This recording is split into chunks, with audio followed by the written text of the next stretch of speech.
Ito nga pala yung niluto nila mama kanina. Inulam po namin yan at sobrang sarap.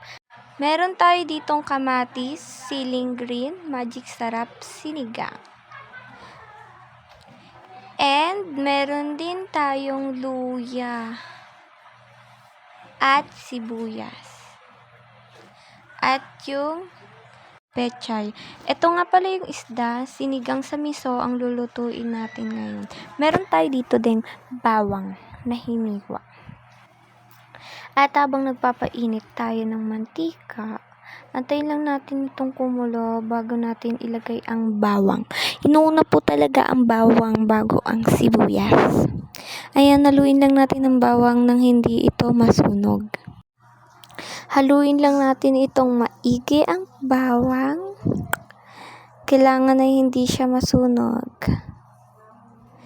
Antayin lang natin ng ilang oras para maluto ang bawang.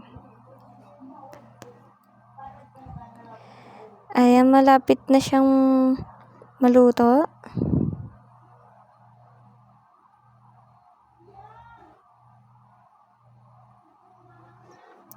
Ayan, antayin lang natin siya maluto, din isunod na natin ang sibuyas.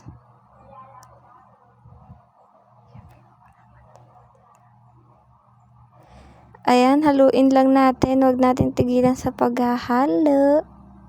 Ang susunod natin dito ay yung luya pag medyo kaya-kaya na siya. Pero nandito na pala yung luya, nalagay na, hindi ko lang nakita. At ilagay na natin yung kamatis.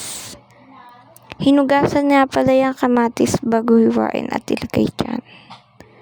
Ayun na yung kamatis. Haluin lang natin.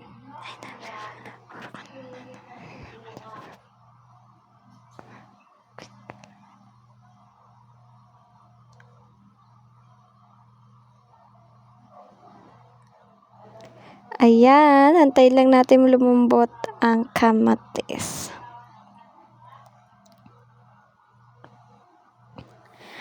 At pag okay na siya, pwede na natin itong ilagay.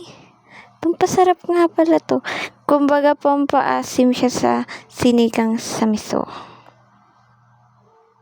At ilagay na natin ang isda.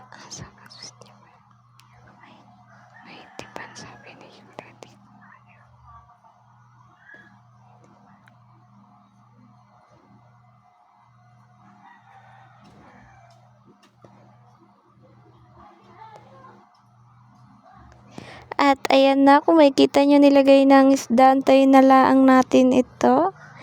At tulan na rin palang lansa yan, nilagyan na nga ng sabaw. At antayin na lang natin kumuloy. Sabay na natin yung sili para mamaya maluto na siya. Pangit kasi pag matigas yun, susunod na. Pag kumulo na po, ilagay na po ang sinigang. At pag kumulo na, pwede na natin ilagay ang sinigang at tikman na natin kung anong kulang sa ating recipe. Kung asin ba, magic sarap, or sinigang. Habang kumukulo nga ito, ay nahalo muna ni ate kasi nga para maluto ang isda. Masarap talaga kapag malambot ang sinigang sa miso. Kapag malambot na yung isda, nilagyan na nga ng asin para may lasa. Kasi kanina pagtikim, walang lasa. Then, lagyan na natin ng magic sarap.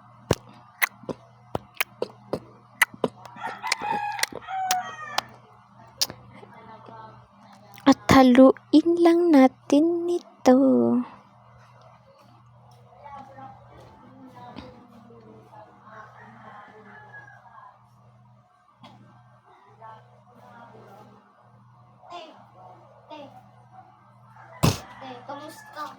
Tapos, ayan na nga, kumukulo na siya. Medyo paluto na rin siya. At antayin na nga lang natin maluto.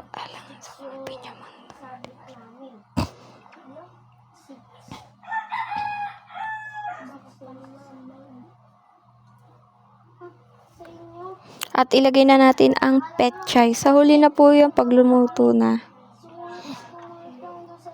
Pag naluto na po.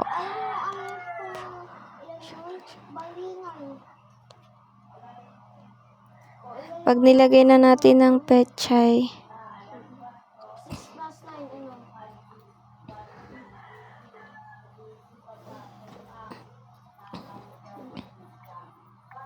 ayan, antayin lang natin. Try mo nga gawin. Kasi nakikita mo. Siya pula pangit. Ayan, antayin lang natin lumambot at prito na nga ng isda. Para dagdag ulam din. Ayan, sobrang sarap nga ng ulam namin ngayon. Sinigang sa miso at pritong bangus. Tapos, ang sarap po. Sobrang sarap.